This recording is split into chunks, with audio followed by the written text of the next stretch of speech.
माँ, रुको पुत्र, तुम एक अत्यंत महत्वपूर्ण कार्य के लिए जा रहे हो, इसीलिए तुम्हारा अपने वाहन मूषक से नीचे उतरना अनुचित होगा पुत्र। तुम आश्वस्त रहो, मैं तुमसे दूर होकर भी तुमसे दूर नहीं।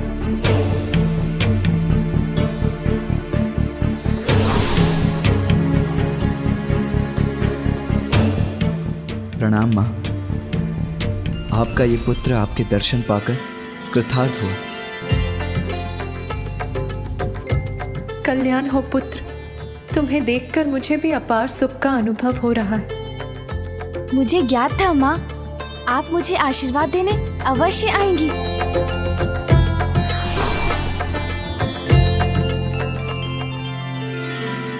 पुत्र, मेरा पुत्र तो स्वयं शुभता का प्रतीक है, किंतु महत्वपूर्ण कार्य की यात्रा के पूर्व दही शक्कर का सेवन मंगलकारी होता है। ये मेरा आशीर्वाद है कि तुम अपने उद्देश्य में अवश्य सफलता प्राप्त करो।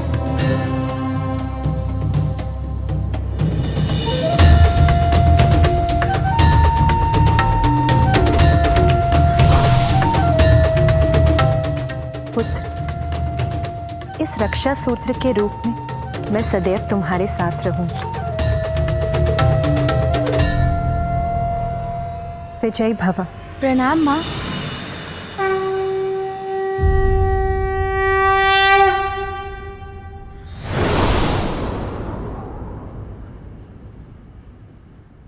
धन्यवाद माँ।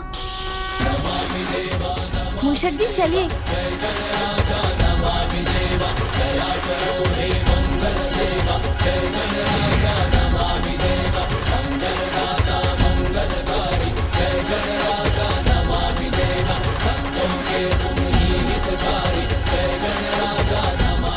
ये हमारी तरफ आने का दुस्साहस कौन कर रहा है?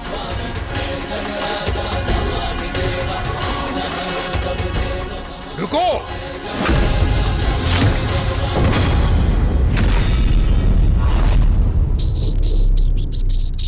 तुमने सुना नहीं?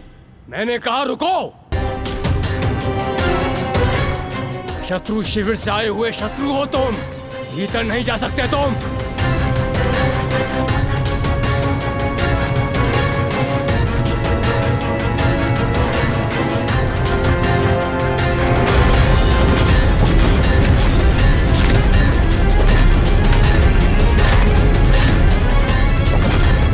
अंतिम चेतावनी दे रहा हूं तुम्हें, रुक जाओ।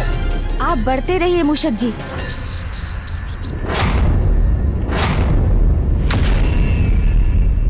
वो असुर प्रहरी आक्रमण करने वाले हैं गणेश पर। हमने तो पहले ही कहा था, इस संवाद का विचार ही व्यर्थ है।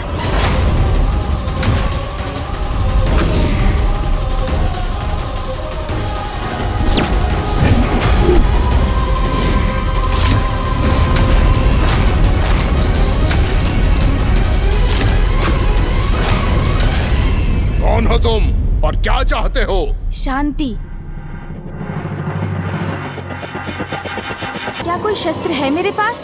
आपने अपने बाण मुझ पर साध रखे हैं, किंतु मैंने आक्रामक मुद्रा धारण की, तो स्पष्ट है ना, मैं मात्र शांति का इच्छुक हूँ।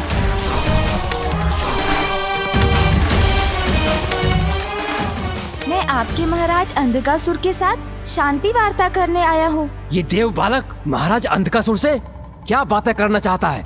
महाराज को सूचित करता हूँ।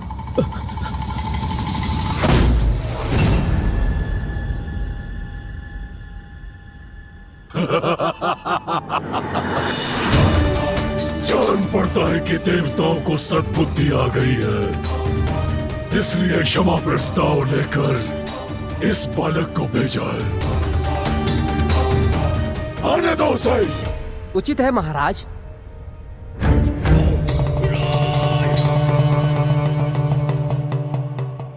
सुनो,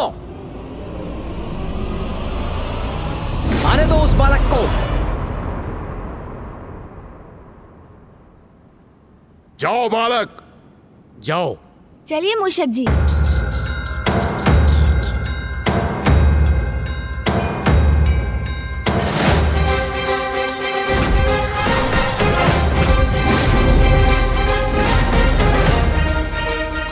पिताश्री, आशा है गणेश सुरक्षित होगा।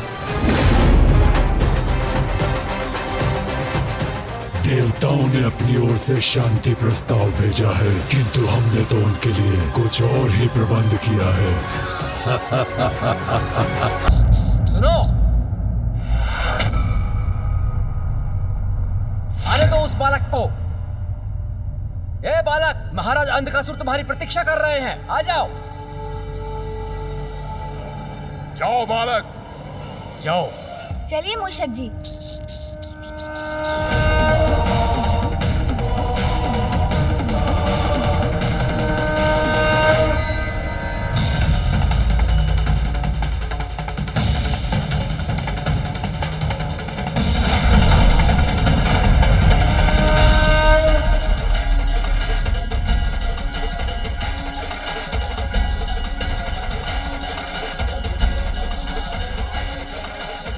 पदचिन्ह, ये तो मामी जी लक्ष्मी जी के पदचिन्ह प्रतीत हो रहे हैं। मामी जी, मुझे यहाँ की समृद्धि देखकर आपकी उपस्थिति का भान हो रहा है। प्रतीत होता है अंधकासुर ने इसी कक्ष में मामी जी को स्थित किया है। मुझे देखना होगा। गणेश, पुत्र गणेश आ गए। प्रणाम मामी जी। कल्याण हो पुत्र। तुम्हारे मामा जी तो कुशल है ना? मामा जी तो आपका ही स्मरण करते हैं। वो कुशल तो है, किंतु आपकी चिंता है उन्हें। जब तुम उनसे भेंट करो, उनसे कहना कि मैं भी कुशल हूँ और उनके समान मैं भी उनका स्मरण करती हूँ। मामी जी, मैं जब आपको यहाँ से बाहर ले जाऊंगा तो आप स्वयं ही उन्हें बता दीजिएगा। मेरा आशीर्वाद तो सदा तुम्हारे साथ है पुत्र, किंतु तुम सावधान रहना। प्रणाम मामी जी। चलिए मूषक जी।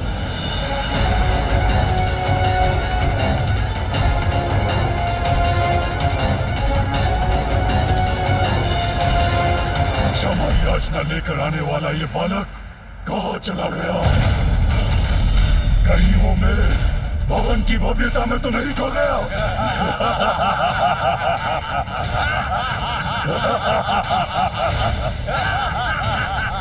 महाराज अंधकासुर,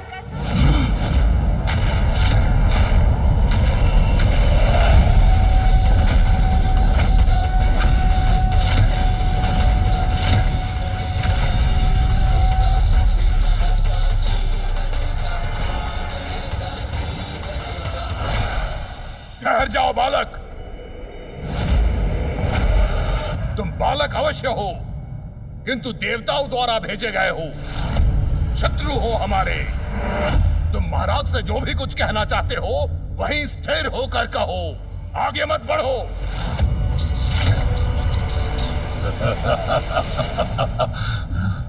इनसे बच के रहिए, ये कोई साधारण बालक नहीं है।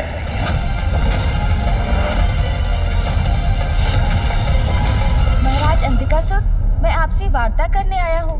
मुझे तो लगा था कोई देवता आएगा मुझसे वार्ता करने, किंतु ये तुच्छ गजमुख बालक, इसे क्या कहूं मैं?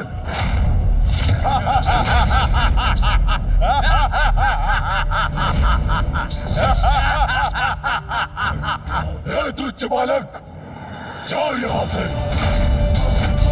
तुम्हारे ऊपर व्यर्थ गंवाने के लिए समय नहीं है मेरे पास। जाओ। हाँ, तुच्छ बालक हूँ मैं।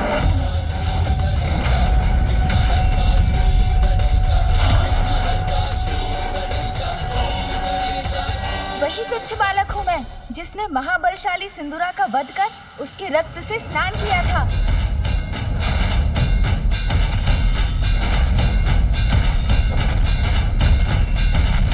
हाँ, मैं वही तुच्छ बालक हूँ, जिसने मूषिकासुर को पराजित कर उन्हें अपने वाहन रूप में स्वीकार किया।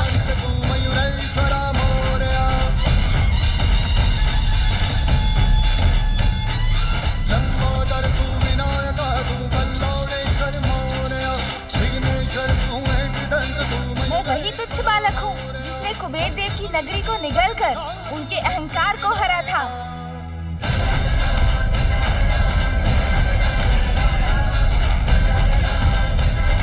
हाँ, मैं वही तुच्छ बालक हूँ जिसने अपने माता पिता की परिक्रमा कर उन्हें प्रसन्न किया और पिताश्री ने मुझे प्रथम पूज्य कहलाने का अधिकार दिया।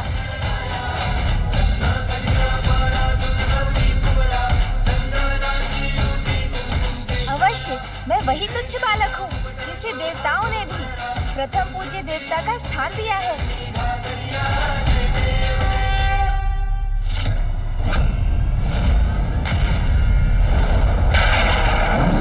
देवों द्वारा भेजे गए इस शांति दूत का इतना परिचय तो पर्याप्त होगा ना सुरराज? और आपके पास इन्हें देने के लिए कोई आसन भी नहीं है।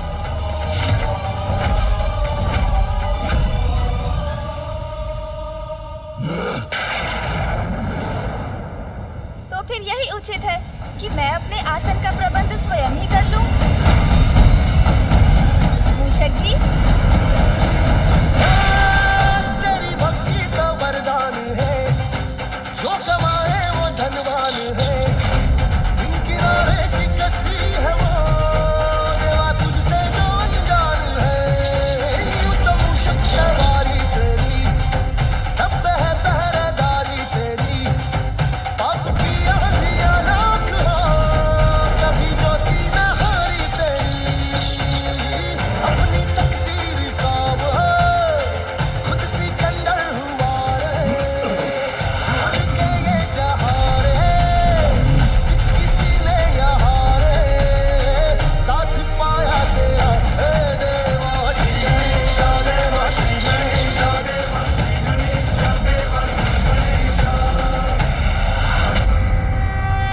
तनिक विचार कीजिए अंधकासुर जी, कैसे भीषण अपराध कर रहे हैं आप। जगत पिता और जगत माता का अपमान किया आपने। सृष्टि के पालनहार नारायण की सहभागिनी जगत माता लक्ष्मी को भक्ति से छलकर बंदी बना लिया। अधर्म है, भक्ति की मर्यादा का उल्लंघन है ये। आप अपनी भूल को सुधार लीजिए। माता लक्ष्मी को पुनः उनके स्थान वैकुंठ जाने दीजिए। स्वर्ग एवं अन्य लोगों को श्री युक्त होने दीजिए, अन्यथा ये तुच्छ बालक प्रथम पूज्य गणेश आपको चेतावनी दे रहा है। परिणाम अत्यंत भयंकर होगा अंधकासुर जी। देवताओं की ये गीदड़ भपकी मुझे मत दो तुच्छ बालक, जो स्वयं श्रीहीन हो चुके हैं, वो भला मुझे क्या चेतावनी देंगे? अंधक हूं मैं, अपनी इच्छा से किसी को भी बंधक बना सकता हूँ। समझे तुच्छ बालक?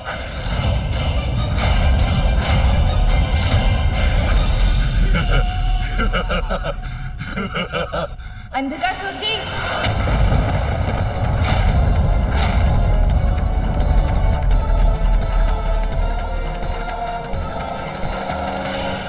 इतना समय बीत गया, गणेश अभी तक लौटा क्यों नहीं?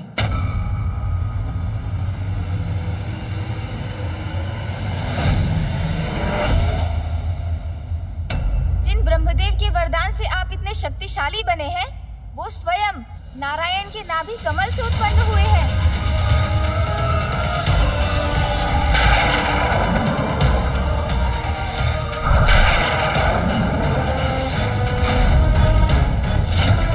वो नारायण जिनके चरणों से मां गंगा प्रवाहित होती है, जो संसार के कण कण में व्याप्त है। ऋषि मुनि जिनकी आराधना कर भव सागर तर जाते हैं, अपने कपट से उन्हीं नारायण की पत्नी को उनसे विलग कर दिया आपने। उचित तो यही होगा कि आप अपनी भूल सुधार लीजिए। श्री हरि नारायण से क्षमा मांग लीजिए, वो अत्यंत दयालु है, वो आपको अवश्य क्षमा कर देंगे। और यदि आपने ऐसा नहीं किया तो स्मरण रहे, इस सभा में उपस्थित सभी, आप और आप सभी का काल उनके समक्ष है, कोई शेष नहीं रहेगा।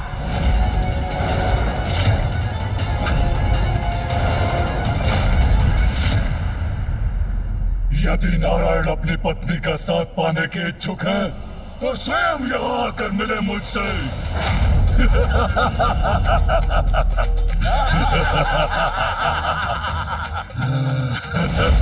उचित कहा महाराज। जा बालक, जाकर कह दो अपने नारायण से वो स्वयं यहाँ आकर पाताल में स्थित हो सकते हैं, मेरे राजभवन में। उनके लिए भी उचित स्थान का प्रबंध कर दूंगा मैं।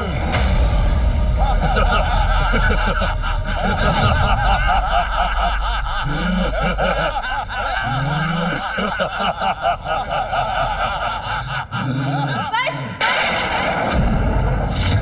बंद कीजिए ये छल और धूर्तता भरा संवाद। यदि आप माता लक्ष्मी के सच्चे भक्त होते तो वैकुंठ जाकर उनकी सेवा करते, किंतु माता को ही आपने बंधक बना लिया। इसमें भक्ति नहीं, आपका स्वार्थ निहित है। आप तो भगवान को ही मंदिर से लाकर अपने गृह में स्थित करना चाहते हैं। कैसे भक्त हैं आप? सुनिए मेरी अंतिम चेतावनी, आपका सर्वनाश निश्चित है। बस मूर्ख बालक, बस। तुम तो मुझे भावी सर्वनाश से मात्र भयभीत कर रहे हो, किंतु मैं अभी इसी पर तुम्हारा नाश करूंगा। बंधक के बंधक बनोगे तुम।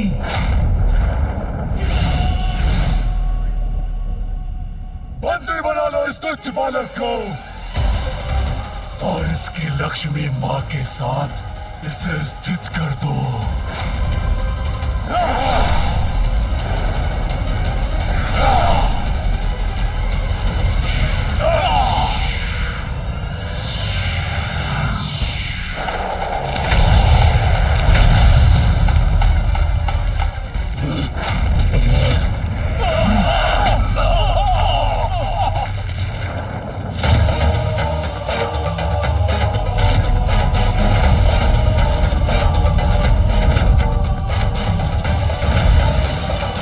ये कैसा विस्फोट था?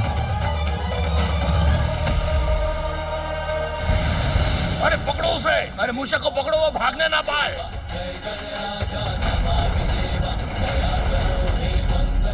इस रक्षा सूत्र के रूप में मैं सदैव तुम्हारे साथ रहूंगी।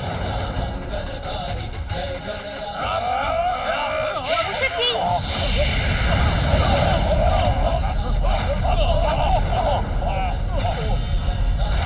कपट कुटिलता की पाई शक्ति व्यर्थ हो जाती है अंधकासुर। आवश्यकता के समय कोई लाभ नहीं होता उसका, अपितु वो शक्ति ही क्षति का कारण बनती है। आपका सर्वनाश अब निश्चित है, किंतु मैं यहाँ से अकेला नहीं जा रहा हूँ। यहाँ की सुख शांति अपने साथ ले जा रहा हूँ। अब नाश होगा आपका अंधकासुर, नाश। स्मरण रहे। जो हुआ सर्वथा अनुचित हुआ। हमें सतर्कता से स्थिति को नियंत्रित करना चाहिए था।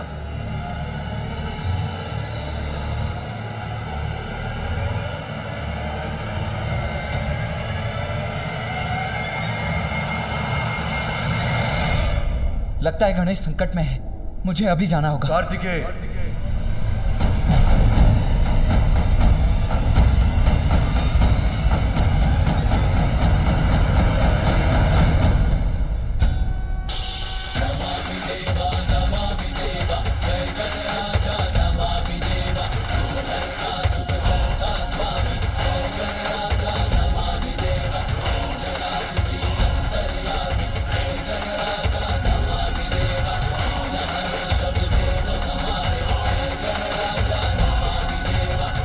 अर्थात गणेश सुरक्षित है।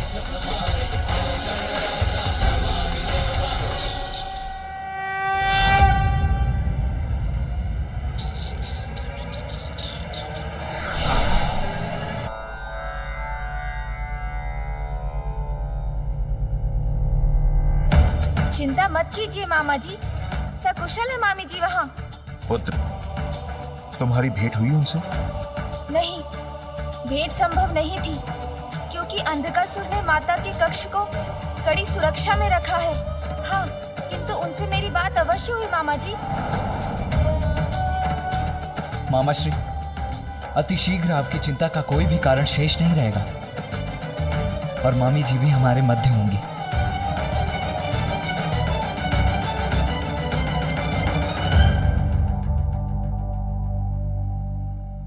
श्री गणेश जी, क्या अंधकासुर आपकी बात मान चुका है? क्या वो माता को मुक्त कर इस महायुद्ध को टालने के लिए तैयार है? अभी तक तो नहीं देवराज। मैंने तो पहले ही कहा था, ये संधि वार्ता समय व्यर्थ करने के समान है। समय व्यर्थ नहीं हुआ इंद्रदेव।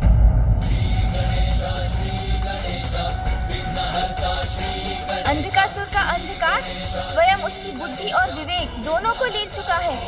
वो नहीं समझे, किंतु मैं उनका मनोबल तोड़ने में सफल हुआ।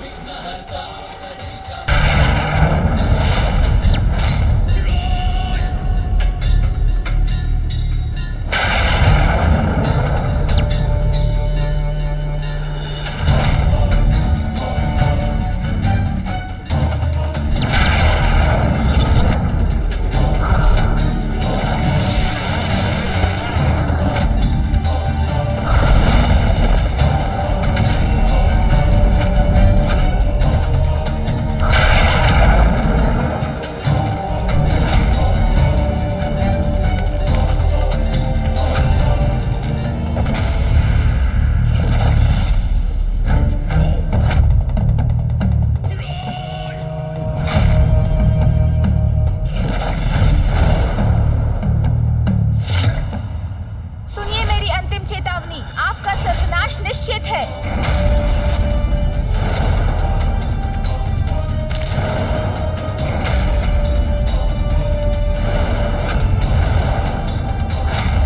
अंधकासुर हूं मैं, वह मेरा स्पर्श भी नहीं कर सकता।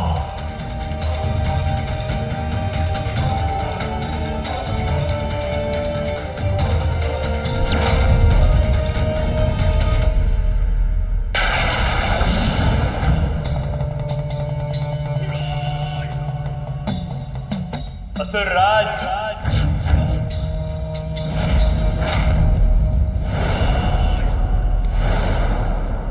मैंने कहा था ना, वो साधारण बालक नहीं है गणेश।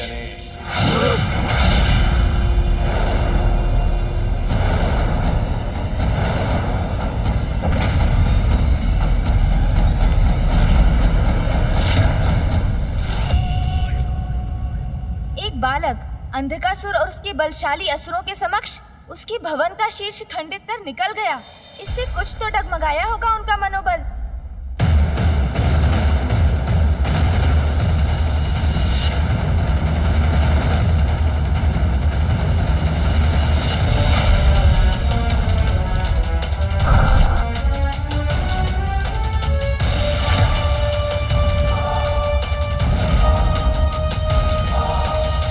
सत्य है, आपका मनोबल अस्थिर करने में सफल हो गया।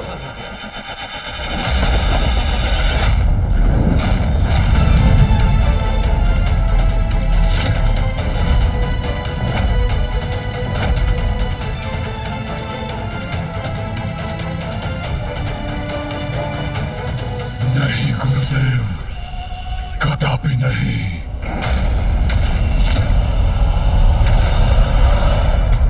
रहे आप, अंधक हूं मैं, मेरा मनोबल मेरा बंधक है।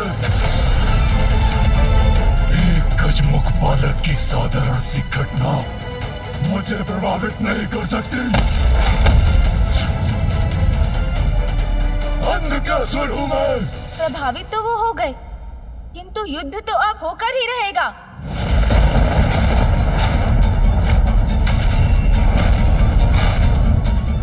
ये भी सत्य है कि अंधकासुर और उसकी सेना अत्यंत शक्तिशाली है।